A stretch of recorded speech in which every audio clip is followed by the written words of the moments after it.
بھائی کہ سوال ہے کہ میں نے کہا ہے کہ حرام کمائی جو ہے دعا کی قبولیت میں ایک دیوار ہے، اور حلال کمائی دعا کی شرطوں میں سے ایک شرط ہے۔ ہم کریڈٹ کارڈ استعمال کرتے ہیں تو کیا وہ بھی حرام ہے؟ یاد رکھیں، جو بینکنگ کارڈ دو قسم کے ہیں، ایک کریڈٹ کارڈ ہے، دوسرا ڈیبٹ کارڈ ہے۔ کریڈٹ کارڈ حرام ہے، کریڈٹ کارڈ استعمال کرنا حرام ہے۔ حرام کیوں ہے؟ بعض لوگ کہتے ہیں آپ مولوی جو ہوتے ہیں نا، آپ پیچھے پڑ جاتے ہیں، ہر چیز حلال کو بھی حرام کر دیتے ہیں۔ سنیں کیوں حرام ہے، وجہ سنیں۔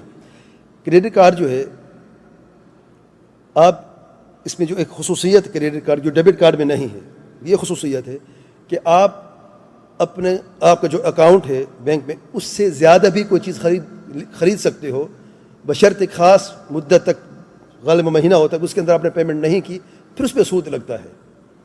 تو سود اس میں شامل ہو گیا نا کریڈٹ کارڈ میں۔ بعض لوگ کہتے ہیں نہیں ہم ایسا کرتے ہیں، ہم وقت سے پہلے ادائیگی کر دیتے ہیں تو سود ہم لیتے نہیں ہیں۔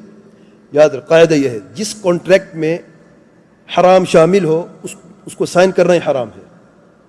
کانٹریکٹ میں جب آپ کریڈٹ کارڈ دستخط تو کرتے ہیں نا، وہی کانٹریکٹ، بعض لوگ کہتے ہیں کانٹریکٹ کہاں تھا؟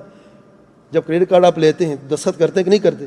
جو دستخط آپ نے کس چیز پہ کیا ہے، اس میں لکھا ہوا ہے، اس ڈاکومنٹ میں لکھا ہوا ہے کہ اگر آپ پیمنٹ اتنی محدود وقت میں نہیں کرتے تو آپ پر اتنی فائن، اتنی سود لگ جائے گا۔ آپ نے دستخط کر لیے، اگرچہ آپ وقت میں ہی پیسہ واپس کرتے ہیں، لیکن آپ نے جس ڈاکومنٹ پہ دستخط کیے ہیں وہ حرام ہے، جائز نہیں ہے۔